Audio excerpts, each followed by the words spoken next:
Hi everybody, this is Danai, and today we will be talking about hand coordination and hand independence. One of the most often asked questions that I get is, how do I get my hands to work together? Everything works when I practice my hands separately, but as soon as I put them together, everything stops working. So today I will be sharing with you some of the exercises that I did when I was a young girl in order to improve hand independence and hand coordination, and also some of my thoughts on how to do that as effectively as possible, especially when thinking about the mental aspects. Because in the end, hand coordination and hand independence is not only a purely technical thing, it's also something very much connected to the mind. And once you accept that you have two hands that have to move completely separately from each other, things get much easier when playing the piano. So if you're interested in all of that, then keep on watching.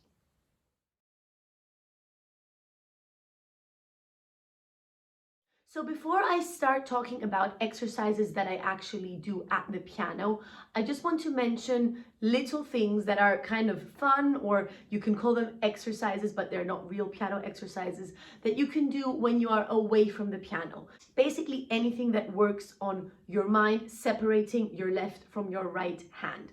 So for example, a very common exercise is one where you tap your head with one hand and do circles on your stomach or on the front of your body with the other hand. So something like that. And this is not anything connected to piano, but it definitely improves hand independence. Make sure that you're not doing any circles on your head, and also make sure that you're not tapping around your body, which are two common mistakes, but that you're really just doing circles and this hand is just tapping on the head. Then of course also switch it around. So this.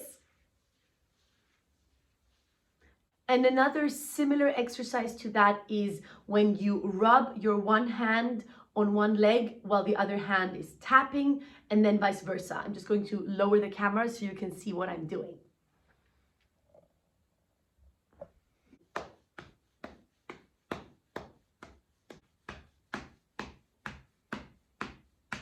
So I just wanted to share these two exercises before I get into the actual exercises, because they are kind of fun. You can do them anywhere, if you are on the bus, on the train, or just on the street, in your office, wherever you are, and they definitely help your brain separate the hands from one another. There are two main factors when it comes to hand independence. One is rhythm. The one hand is playing a slower rhythm than the other hand. And this is what you have to exercise and practice. How can you get used to your fingers playing two completely independent from each other rhythms when you put them together? The second hand is movement, direction. One hand might be going up, the other might be going down. Then both might be going up, but not at the same speed. So the following exercises are all directed towards practicing these two main difficulties: different rhythms and different direction of movement. So the first exercise at the piano that I would recommend is a chord exercise. And in that exercise, the one hand is playing a chord and the other hand is playing two chords for each chord of the other hand. So just to keep this simple, I'm going to demonstrate with simple C major chords. And my left hand will start by playing two chords for every single chord that the right hand is playing, and then I will turn it around.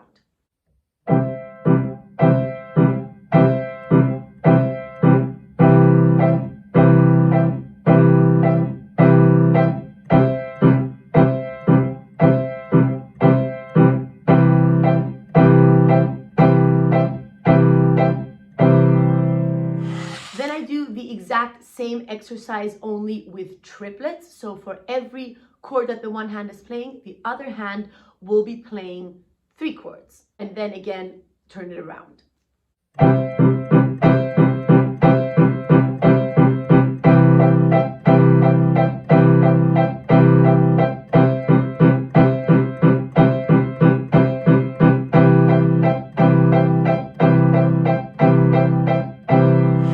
And finally, I will do it with four chords. So for every chord that the one hand is playing, the other hand is playing four chords.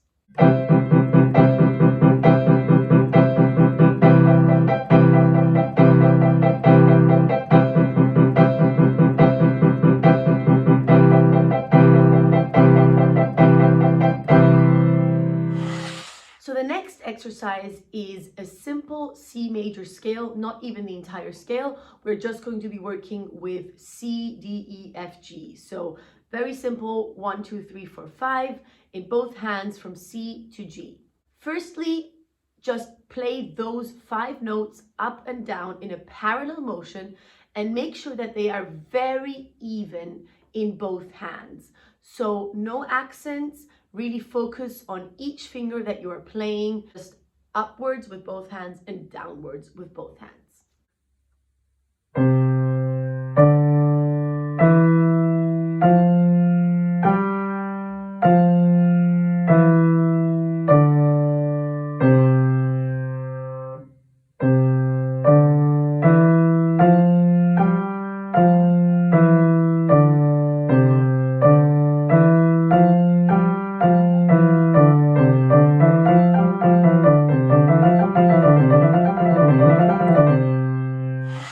Then do the same thing by playing it outwards and inwards, so basically the mirrored motion. This usually is a bit easier than the parallel motion because it feels like you're doing the exact same thing with both hands. This is why I make sure to practice both scenarios, the parallel one and the mirrored one.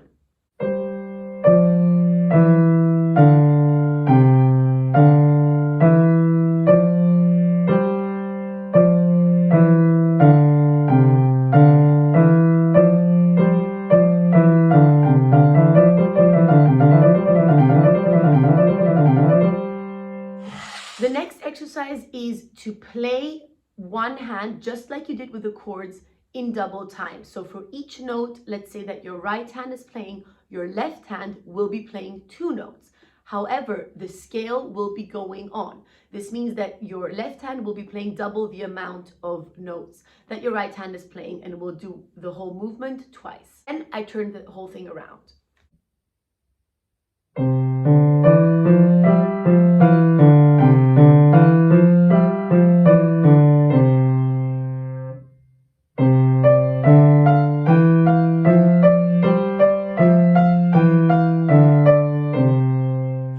And I do the same exercise for the mirrored motion.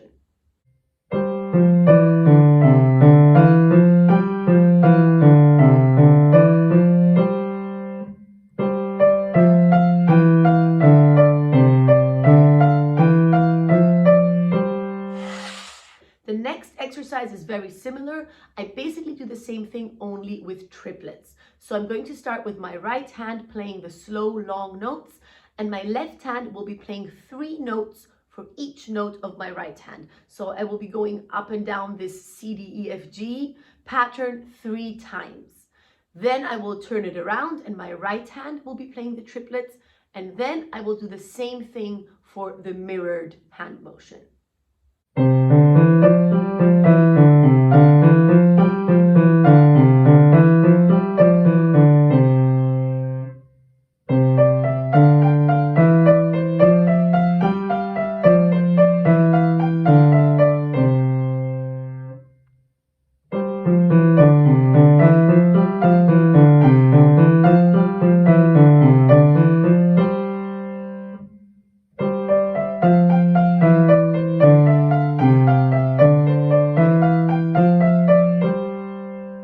Finally, the last step is to do it with 4 notes. So now my one hand will be playing 4 notes for every note that the other hand is playing.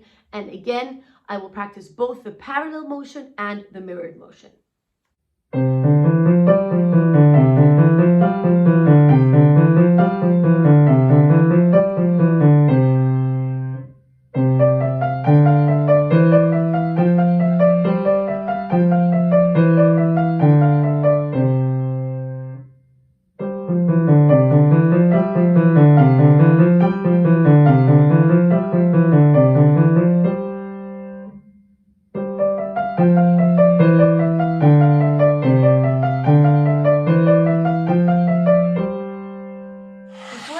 My final exercise, which is probably the most advanced exercise and might be one that is still a little bit hard if you're a beginner, but I would definitely recommend it if you are looking to improve your technique and if you've already been playing for a while.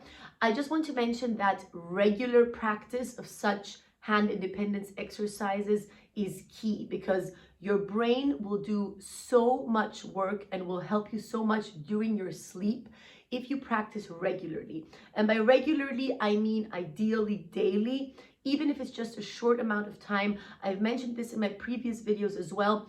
If you just practice 10 minutes of these exercises every day, instead of practicing an hour at the end of the week at once, it will have such a good effect on your development, and it's going to help you develop so much faster, because regularity really helps your brain remember, helps your brain make the connections that it needs to make in order for this to become kind of an automated process. Try, if you have any chance, try to practice daily or every other day, but on a very regular basis, because that way your brain will digest the information that it needs to digest in your sleep, and your hands will become very independent very quickly.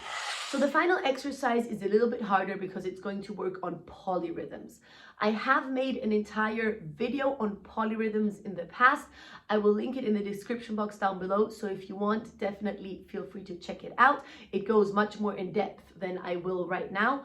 But what I will say right now is that you can do the exact same exercise by practicing the 2 to 3 polyrhythm. So basically, for every 2 notes that the right hand is playing, I will now play 3 notes in my left hand, all the while following this C major scale pattern. Then I will turn it around and have my right hand play 3 notes for every 2 notes of the left hand. And then I'm going to do the exact same exercise for the mirrored hand motion as well.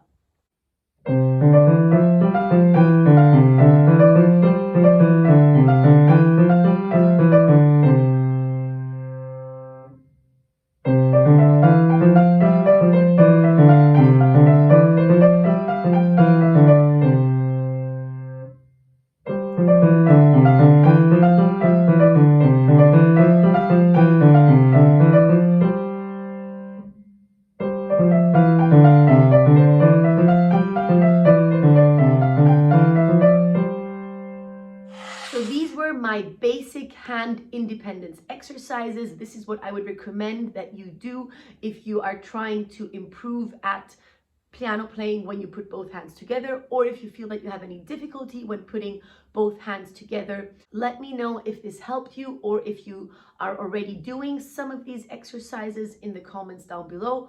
Also, let me know if you have different exercises for hand independence. It's great if you can share those so people can see them as well. If you're interested, I also have a piano technique building course that I always link in the description box.